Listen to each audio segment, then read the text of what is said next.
मनगढ़ंत मनों से बातें करेंगे।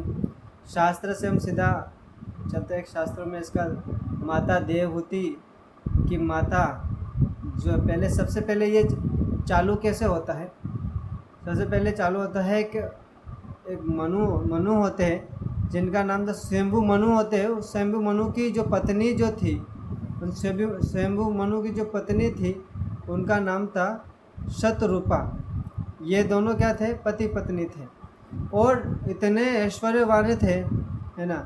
और मतलब देखा जाए तो देखा क्या था, राजा ही है वो तो स्वयंभू मनु, और स्वयं राज्य में रहती थी। तो उनकी पुत्र हुई थी, उनके पुत्र 2 या 3 पुत्री ऐसा कुछ हुई थी। उनके स्वयंभू मनु की देवहूति उनकी एक पुत्री हुई थी, है ना।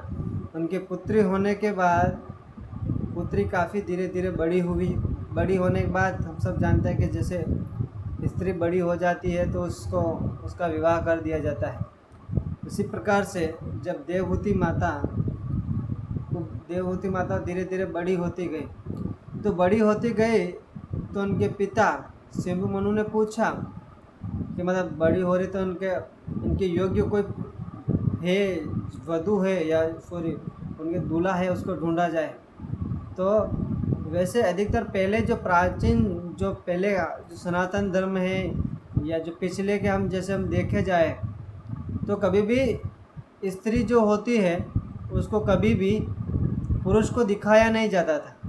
कैसे विवाह कर रहे हैं तो लड़का देख लीजिए किस प्रकार से, पिता जो तय करते थे उसी प्रकार से वो रेडी हो जाता था कि बस से विवाह करना है। वो हमेशा के लिए पुत्री क्या करती है, अपना जीवन अपने पिता की पिता ने जो चुना है, जिस लड़के को जिसको चुना है उससे उनका विवाह करवाते हैं।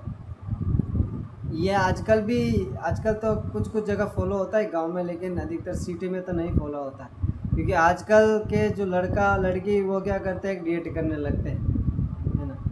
तो माता देवहूति जो कि उनके पहले पिता ने, तो पिता से जो होती है पुत्री जो होती है वो कभी कह नहीं सकती कि मैं इनसे विवाह करना चाहती हूँ।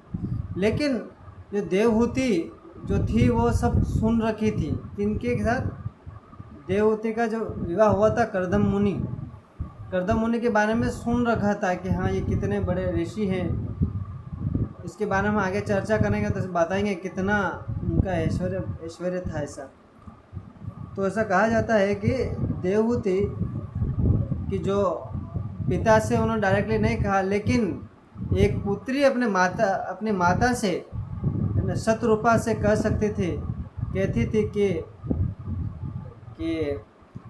माता ने पूछा कि आप किनसे विवाह करना चाहती है। तो देवहूति माता ने कहा था कि मैं कर्दम ऋषि है उनसे विवाह करना चाहती हूँ। तो बोले ठीक है। तो क्या किया कि सीधा स्वयंभू मनु गए अपने पुत्री के साथ, जो कि उनका एक आश्रम था शायद गंगा के किनारे ही उनका आश्रम था, कोई महल तो था नहीं। जो ऋषि तो हमेशा तपस्या करते रहते हैं, और तपस्या करते रहते तो उनका कोई मेल नहीं होता है ना। तो कर्दम मुनि वहीं पे ऋषि कर रहे थे, कर्दम मुनि वहीं पे तपस्या कर रहे थे। तो स्वयंभू मुनि वहाँ पे गए और कहने लगे कि कर्दम मुनि के आश्रम में गए। तो बोले गए वहाँ पे और उन्होंने क्या किया कि बोले हमारी पुत्री है आपसे विवाह करना चाहती है। तो कर्दम मुनि को क्या किया, स्वयंभू मुनि ने अपने पुत्री का हाथ वहीं पे दे दिया और वहीं पे उनका विवाह हो गया। और विवाह मतलब पहले क्या होता है कि पहले जो पिता क्या करते हैं, मतलब वैसे धूमधाम से ऐसे विवाह करते हैं। अभी जैसे विवाह करते हैं ये एकदम पाश्चात्य देश की तरह हम विवाह करने लगे। पहले के लोग अपने पिता जो विवाह करवाते थे, एक तो बारात लेके दूल्हा आता था, एक प्रकार से विवाह होता है। दूसरा विवाह वचन के द्वारा वचन दिया जाता था कि हाँ बस मेरे अपनी पुत्री का विवाह मैं इनसे कराऊँ। तो इस प्रकार से क्या होता है, उनको विवाह करवाया जाता। तीसरा अपहरण करके कराया जाता था। पहले अपहरण होता था, पहले भी, जैसे कृष्ण ने भी अपहरण किया था, काफ़ी समय की बात है। और उसके बाद यदि पिता क्या करते, वो पुत्री को भी ले गए थे उनको, और उनको क्या किया, वहीं पे उनका विवाह करवा दिया। और जो देवहूति जो थी वो हमेशा राजपाट या राज्य में पली हुई थी।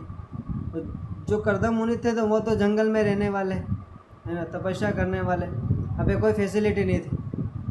लेकिन आज के आधुनिक जो युग चल रहा है, इस युग में क्या होता है कि स्त्री को हमेशा क्या देखती है, सबसे पहले स्त्री हमेशा यह देखती है कि व्यक्ति कितना पैसे वाला है, क्या जॉब करता है, इसके बारे में स्त्री हमेशा विचार करती है, या पुरुष भी इस प्रकार से विचार करता है, स्त्री पढ़ी लिखी है क्या, जॉब करेगी क्या। लेकिन शास्त्रों में ऐसा बताया जाता है कि स्त्री को जॉब करना अलाउ है ही नहीं। लेकिन कर्दम मुनि ऋषि थे, है ना। कभी कभार क्या होता है कि अगर पुरुष घर में है, स्त्री भी दोनों घर में है, कभी कभार पुरुष घर पे बैठा रहता तो स्त्री क्या करती, कमाने बाहर चली जाती। तो कर्दम मुनि तो हमेशा भगवान के ध्यान में रहते थे, भगवान के ऊपर ध्यान करते रहते थे, ध्यान भगवान का ही चिंतन करते रहते थे। और चिंतन करते करते वो तो इतने लीन हो जाते थे कि उनको समय कब निकलता था पता ही नहीं चलता था। उसी प्रकार से क्या होगा, आगे समय व्यतीत होता गया, है ना। कर्दम मुनि जिस विवाह करके लाए थे, है ना, देवहूति माता से, उन्होंने क्या किया कि कभी भी उन्होंने मतलब अपनी जो वाइफ है उनको कभी भी इस प्रकार से नहीं देखा। काम का अर्थ इसमें दो बताया जाता है। पहला काम होता है शरीर रूपी से उसको इंद्रिय भोग करना, काम यानी कि एक दूसरे से आलिंगन होना, ये भी एक काम का ही होता है। दूसरा काम यानी कि कभी कोई कामना नहीं रहती थी, जैसे कि कोई स्त्री होती है या पुरुष होता है, विवाह होने के बाद स्त्री डिमांड करती रहती है। क्या डिमांड करती है कि मुझे ये चीज़ वस्तु चाहिए, मुझे चूड़ी चाहिए मतलब चाहिए, मुझे साड़ी चाहिए मतलब चाहिए, या फिर मुझे सोने का ब्रेसलेट या हार वार वगैरह ऐसा जो भी है वो चाहिए मतलब चाहिए। नहीं देंगे तो क्या करेंगे, ज़्यादातर स्त्री क्या करेगी, वो जाके बैठ जाएगी ससुराल में जाके, ऐश्वर्य अपने मायके जाके बैठ जाएगी। बोले जब तक आप लेके नहीं आएंगे तब तक क्या करेंगे, मैं आऊँगी नहीं। लेकिन माता देवहूति ऐसी नहीं थी। उनके पिता के घर से जब से आई थी कर्दम मुनि के पास, वो कभी गई भी नहीं अपने पिता के घर पे, और अपने पति की सेवा निस्वार्थ भाव से करने लगी। निस्वार्थ भाव से करने के बाद उन्होंने इतना सेवा करने लगे, मतलब जो वो साड़ी पहन के आई थी वही साड़ी तक, एक ही साड़ी थी पहन के आई थी। माना कि उनके घर से जब विवाह पिताजी उनके लेके आए थे तो वो आभूषण सोने के इत्यादि पहने थे, लेकिन वो चाहते थे कि मतलब इसमें विचार ये किया कि कर्दम मुनि जो है मेरे पति हैं, उनको ये सब पसंद नहीं है, तो आभूषण वो क्या किया, उन्होंने छोड़ दिया। आभूषण नहीं पहनते थे, रखा था लेकिन नहीं पहनते थे। वैसे कि हालांकि बताया जाता है, शास्त्रों में ऐसा बताया जाता है कि जो देवहूति जो थी उनकी भी इच्छा बहुत थी कि मतलब क्या हमारे पास भी कुछ बड़ा हो, बड़ा सा महल हो जिसके पास संसार में किसी के पास नहीं। क्योंकि देवहूति माता जानती थी कर्दम मुनि को, उनका सामर्थ्य को जानती थी। ऐसा शास्त्रों में यहाँ तक भी वर्णन आता है कि कर्दम मुनि जो थे वो बोले कि सारे देवी देवता मिलकर भी उस ऐश्वर्य को दे नहीं सकते थे, वो कर्दम मुनि दे सकते थे। सोचे 33 कोटि देवी देवता की बात हो रही है कि बोल रहे सब मिलकर भी अगर ये ऐश्वर्य देने की बात करें, फिर भी सारे देवी देवता मिल करके भी वो ऐश्वर्य नहीं दे सकते थे जो कर्दम मुनि दे सकते थे। क्योंकि वो देवहूति माता जानती थी कि मेरे उनके पति का सामर्थ्य क्या है ना। तो उन्होंने क्या किया, अपने एक ही साड़ी में रहती थी, एक ही साड़ी में रह के उनके पति का हमेशा सेवा करती रहती थी। एक समय ऐसा हुआ कि पहली बात तो उनका ऐसा भी वरदान मिला हुआ था कि आप पतिव्रता रहेंगे, है ना, तो क्या करेंगे, आपके गर्भ से भगवान स्वयं जन्म लेंगे। और आगे जाके इनका कपिल देव का जन्म हुआ था, ये हम चर्चा करेंगे आगे। भगवान वरदान भी दिया हुआ है स्वयं। कर्दम मुनि ने यह भी कहा था कि जब पुत्र आपके घर में प्रवेश करेगा, है ना, जैसे ही बाहर निकलेगा या गर्भ में हो जाए, गर्भवती हो जाएंगे, तो क्या करेंगे, मैं आपको सब कुछ छोड़ के चला जाऊंगा। तो कर्दम मुनि यार ऐसा कैसे कर सकते, कोई भी स्त्री को ऐसी अवस्था में कैसे छोड़ के जा सकते। लेकिन वो उनको पता है कि अभी वो छोड़ के चले जाएंगे तो फिर देवहूति का क्या होगा, उसके बारे में हम चर्चा आगे धीरे धीरे करते रहेंगे। देवहूति माता जब उनको काफ़ी समय हो गया, है ना, कुछ उस समय क्या है कि जंगलों में तो इतना कुछ खाने को मिलता नहीं था, जो भी फल फूल इत्यादि जो मिलते थे वो खाते थे और गंगा के किनारे रहते थे। और जो उनके पति थे कर्दम मुनि थे, वो क्या करते, तपस्या करते थे, वहीं पे रहते थे और तपस्या वहीं पे रहते थे और भगवान का ध्यान करते थे। तो अचानक एक बार क्या हुआ कि देवहूति माता वो आए और उनकी ओर कर्दम मुनि देखे तो दृष्टि डाली। वो पहली बार उन्होंने दृष्टि डाली काफ़ी समय होने के बावजूद, कम से कम पता नहीं कितने साल हो गए थे, इतने मतलब साल होने के बाद उन्होंने क्या किया, कर्दम मुनि ने क्या किया, उनको सिर्फ देखा, स्पर्श करने की तो दूर की बात है, उन्होंने सिर्फ देखा। ऐसा कहा कि उन्होंने देखा और बोले, देवहूति जो थी वो क्या करे, शरीर पहले पिता के घर से आई थी, थोड़े हष्ट पुष्ट थी, है ना, अच्छे सौंदर्य थे, तेजवान थी, है ना। अभी देख रहे तो धीरे धीरे सुकड़ते जा रही है ना, इस प्रकार से होते जा रही है। तो कर्दम मुनि सोच रहे थे क्या हो रहा है ना, मैं विवाह करके आया हूँ और मैं अपने पत्नी को भी संतुष्ट नहीं कर पा रहा हूँ, पत्नी को जो संतुष्ट नहीं कर पा रहा हूँ, तो विवाह करने का क्या फ़ायदा, है ना। तो इस प्रकार से जो भी व्यक्ति है अपने जो पति से, जिस स्त्री ने या पुरुष अपनी स्त्री या से जो बोलते हैं स्पर्श करना, विवाह करते हैं बच्चे उत्पन्न करने के लिए। कभी कभार क्या होता है कि विवाह का मतलब ये होता है कि जिस व्यक्ति ने विवाह कर लिया है, जिस स्त्री ने विवाह कर लिया, उनका विवाहित जीवन तब तक सफल नहीं होता है जब तक वो उनके पुत्र उत्पन्न ना हो, तब तक उनका गृहस्थ जीवन असफल माना जाता है। शास्त्रों में ऐसा वर्णन आता है। इसी प्रकार से मैं आपको वही बताने का प्रयास कर रहा हूँ। और बोलते कई लोग होते हैं क्या करते हैं, स्त्री का भोग करने के लिए, विवाह करने के लिए सिर्फ भोग करते हैं, अपनी इंद्रिय को संतुष्ट करने का प्रयास करते हैं, लेकिन वास्तविक ये हो नहीं पाता है ना। और अन्य कई लोग भी स्त्री का संग करते रहते हैं। तो एक तरह से देखा जाए तो ये सरासर गलत माना जाता है। ऐसा कहा जाता है कि यदि कोई पुरुष पराई स्त्री का संग भी कर लेता है विवाहित होने के बाद, तो जितना उस स्त्री के जो रूम होते, छिद्र होते हैं, उस छिद्र के जितने उस व्यक्ति को नरक में उतने सालों के लिए रहना पड़ेगा, है ना। तो व्यक्ति को ये विशेष करके ध्यान देना, जिसका विवाहित हो चुका है वो इसका ध्यान विशेष करके ध्यान रखे। कर्दम मुनि जब उनकी वाइफ हमेशा स्नान करके आती थी तो एक ही साड़ी पहनती हुई थी, और वो साड़ी भी इतने साल हो गए तो वो साड़ी भी क्या हुआ, धीरे धीरे क्या बोलते गलने लग जाती थी, बहुत हल्की, मतलब ऐसे थोड़ा सा हल्का सा ताकत भी ना लगा, थोड़ा भी खींचेंगे तब भी फट जाएगी। इस प्रकार से उनका साड़ी भी इस प्रकार से हो गया था, कमज़ोर हो गया था, और साथ साथ शरीर भी कमज़ोर होता जा रहा है। और ऐसा बोल रहे हैं कि जो पतिव्रता जो स्त्री है उनको विशेष करके ध्यान रखना चाहिए कि जो स्त्री होती है पति के सोने के बाद सोती है स्त्री, दूसरा पति के उठने के बाद तो वो स्त्री पहले उठ जाती है। उठने के ऐसा नहीं कि भाई साहब महारानी साहब बेड पे लेटी है आराम से, और पति बोले ऑफिस पे जाना है, कहीं काम करने जाना है, तो महारानी साहब आराम से जो बेड होता है उस पर लेटी हुई है, कोई टेंशन नहीं है। ऐसा देखा जाता है कि ऐसे स्त्रियां तो मतलब कई होते हैं, स्त्रियां तो अपने बीमारी पाल लेती है अपने आप में कि आज बीमार है, ये नहीं हो पाएगा, मैं विवाह मतलब मेरा तबीयत खराब है या पर खाना नहीं बना पाएंगे।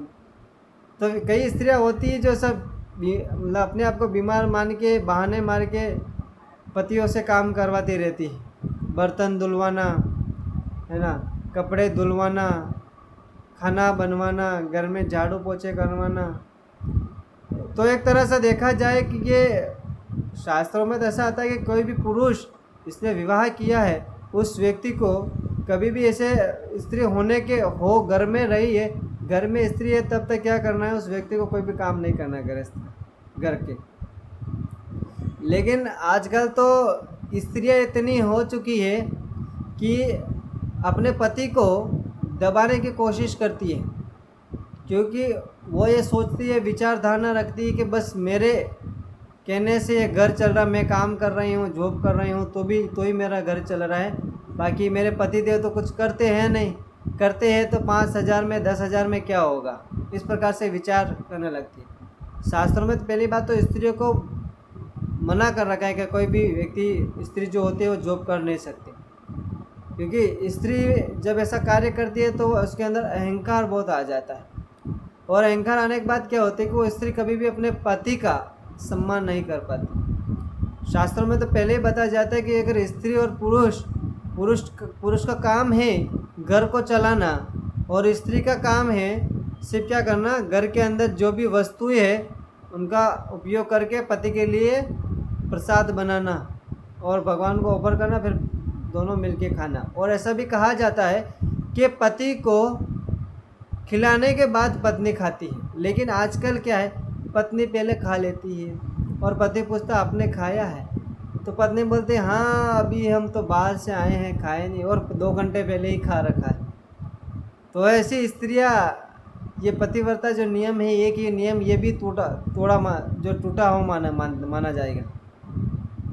तो जो भी स्त्रियां हैं ऐसा विवाह कर रहे हैं या पति से पहले भोजन ग्रहण कर रहे हैं, तो उनको विशेष करके ध्यान रखना है। आज हम स्त्री के इसलिए वर्णन करें क्योंकि पतिव्रता जो स्त्री होती है उसको किस प्रकार से होना चाहिए, इसका उदाहरण, जीता जागता उदाहरण है स्वयं देवहूति माता, किस प्रकार से पतिव्रता होना चाहिए। बोलते कि स्त्री अपने पुरुष के होने के बाद ये होता है भरोसा, अपना पति का भरोसा या पति का भरोसा पत्नी के प्रति, पत्नी का भरोसा पति के प्रति, इसको कभी नहीं तोड़ता। वो व्यक्ति क्या है, सीधा भगवान के धाम जाने के लायक है या ऊंचे लोक में जाने के लिए लायक होता है। तो कर्दम मुनि भी तपस्या में रहते थे, लेकिन देवहूति माता कभी भी ये विचार नहीं करते थे कि मेरे जो पतिदेव तपस्या में बैठे हैं तो हम किसी पुरुष का संग कर लें। लेकिन आजकल कलयुग में ऐसा होने लग गया है कि पुरुष होने के बावजूद भी अन्य स्त्री या पुरुष क्या करते हैं, बहाने मार के या किसी अन्य जगह जाते हैं और उनका संग करके आते हैं। तो एक तरह से देखा जाए कितना बड़ा पाप हो रहा है व्यक्तियों से। और विशेष करके तो जो भक्त लोग हैं उनको तो सब पता है ये चीज़ें, भक्त लोग इनसे बचने का बहुत प्रयास करते हैं, और जो वो बचते भी है ऐसा नहीं है। लेकिन जो भक्त नहीं है वो क्या करते हैं, वो ऐसी गलत जगह भटक जाते हैं और ऐसे अन्य कार्य करने लगते हैं। तो विशेष करके इन व्यक्ति को उनको ध्यान रखना बहुत ज़्यादा ज़रूरी है। तो कर्दम मुनि की सेवा करते थे, कर्दम मुनि ने देखा भी है उनको, एक फर्स्ट नज़र देखा और बोले मैं चाहता हूँ, काफ़ी समय हो गया है अभी हमने संतान उत्पन्न नहीं किए। तो बोले उन्होंने ये भी कहा था कि जैसे संतान उत्पन्न होगी तो मैं यहाँ से चला जाऊँगा। तो जो कर्दम मुनि थे उन्होंने ये कहा कि आपको मैं ऐसा ऐश्वर्य देता हूँ, है ना, आप ऐश्वर्य ऐसा देता हूँ कि आप देख नहीं पाओगे लेकिन आप इसका भोग करोगे। तो फिर कर्दम मुनि ने यह कहा कि ठीक है, मैं आपको एक दृष्टि भी देता हूँ जिसमें आप ऐश्वर्य देख भी पाओगे और साथ साथ क्या करोगे, इसका भोग भी कर पाओगे। तो पहले तो उन्होंने क्या किया, अपना पुत्र उत्पन्न किया। ऐसे नहीं फिजिकल रिलेशनशिप में व्यक्ति आ गया है और पुत्र उत्पन्न किया, क्योंकि वो भगवान के माता पिता है, वो इस प्रकार से कार्य नहीं करते हैं, है ना। तो भगवान के माता पिता आध्यात्मिक संसार से आए हैं, वो भोग करने से व्यक्ति इसे उत्पन्न नहीं होता है। तो उन कपिल मुनि, और क्योंकि पहले के जो ऋषि होते हैं वो अपने तेज मात्र से या अपनी शक्तियों से ही क्या करते थे कि पुत्र उत्पन्न कर सकते थे, बिना स्त्री के हो तभी हो सकता है। बहुत सारे ऐसे उदाहरण मिलते हैं शास्त्र में, हम पढ़ेंगे तो कर्ता मुनि ने उनको आदेश मतलब दिव्य दृष्टि दिया और बोले कि उन्होंने दिव्य दृष्टि दिया और क्या उन पुत्र उनके गर्भ में आए और उन्होंने क्या किया, एक ऐसा विशाल रथ दिया जो अपने मन के हिसाब से बड़ा हो सकता था और छोटा हो सकता था, है ना। और उसमें रहते थे, उसमें बहुत सारे गार्डन, बहुत सारे महल, बहुत सारी नदियाँ, बहुत सारे तालाब, बहुत सारे बगीचे, है ना, बहुत सारे सैनिक या फिर बहुत सारे उनके सेवक या सेविकाएं, है ना। अन्य पूरा देखा जाए, पूरा एक तरह से देखा जाए, एक अलग ही उन्होंने क्या किया, अपना राज्य बना दिया, उस राज्य में रहते थे। और उस राज्य में क्या किया, देवहूति माता ये सब चले गए, पुत्र उत्पन्न हुआ, कपिल देव जी उत्पन्न हुए और यह क्या सेवा करते रहे। बोले देवहूति माता ये विचार कर रहे थे कि जब पुत्र उत्पन्न हुआ तो कपिल जो कर्दम मुनि है वो क्या करे, छोड़ के अभी जाने का आया कि बोले अभी हम छोड़ के जाएंगे, अभी क्या करना, आपको पुत्र का पालन पोषण करना है। तो कर्दम मुनि चले गए। उसके बाद देवहूति माता थी, कपिल देव को कहा उस नाव के अंदर या उस ऐसा नाव या ऐसा रथ दिया, उसके अंदर में वो क्या करे, वहाँ पे रहने लगे। कपिल देव धीरे धीरे बड़े हुए, लेकिन धीरे धीरे देवहूति भी ये विचार करने लगी या इस प्रकार से तड़पने लगी कि उससे इस जो इतने सारे मुझे संपत्ति मिला है, मेरे पति ने मुझे दिया है, जो कि कोई भी देवी देवता देने में असमर्थ है, वो मुझे मेरे पति ने दिया है, लेकिन ये सब के सब फीके हैं, क्योंकि पति नहीं है तो इस संपत्ति का क्या काम। क्योंकि पत्नी जो रहती है वो सिर्फ पति पर आश्रित रहती है। पति है तो पत्नी है, गर्वित होती है कि मेरे पति हैं, लेकिन सोचे अगर पति नहीं रहे तो क्या मतलब।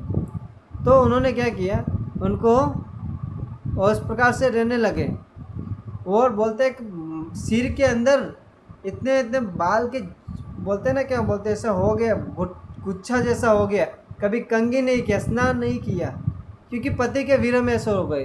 बोलते कि व्यक्ति कितना भी धनी क्यों ना हो जाए, और धनी होने के बाद अगर वो व्यक्ति भगवान का भजन तो छोड़ो, वो व्यक्ति क्या कर रहा है कि कितना भी धन दे दे, लेकिन पति नहीं है उनकी देवहूति के, तब वो बहुत निराश रहती थी, मेरे पति नहीं है नहीं। तो पहली बात तो उन्होंने ये भी कहा था, कर्दम मुनि ने कहा था, वो मैं चला गया हूँ, है ना, लेकिन आपके गर्भ से जो पुत्र उत्पन्न होगा वो आपके गुरु बनेंगे, वो आपको शिक्षा देंगे। एक पुस्तक आता है देवहूति के कपिल देव के उपदेश, ऐसा कुछ एक पुस्तक आता है ना, वो पढ़ेंगे तो उसके अंदर बहुत कुछ डिटेल से लिखा है। और आशा करता हूँ कि मैं शॉर्ट में समझाने का प्रयास किया है, क्योंकि हमारे पास समय जो है वो बहुत सीमित बचा है, इसीलिए मैं क्या किया, प्रयास किया है समझाने का। तो फिर क्या किया, आगे आगे जाके उन्होंने क्या किया, कपिल देव ने उनको उपदेश दिया और उनके गुरु बने। तो ये कहा जाता है कि स्त्री को किस प्रकार से होना चाहिए, किस प्रकार से पतिव्रता होना चाहिए। और ये भी ऐसे शास्त्रों में ये भी वर्णन आता है कि जो स्त्री होता है उनके पुत्र हो जाते हैं। कभी कभार पिता जो होता है वो क्या करता है, अपने माता पिता के सामने उसका पुत्र उठाने में भी वो सोचता है, शर्म आती है उसको। ये बोले मेरे माता पिता ने मुझे पाला है ना, और मैं बाप बन गया हूँ, है ना, लेकिन उनके माता पिता के लिए तो अभी भी बच्चा ही है, लेकिन वो बोले कि मेरे माता पिता के सामने मैं बाप कैसे बन सकता हूँ तो एक पिता होता है कि जो जो पुत्र होता है अपने माता पिता में अपने पुत्र को उठाने में भी संकोच करता है। पहले शास्त्रों में ऐसा होता था, ऐसा बताया जाता है, शास्त्रों में वर्णन आता है, तभी तो इसके अंदर ऐसा सब कुछ बताया जा रहा है ना। तो यहाँ तक मेरा समझाने का प्रयास था।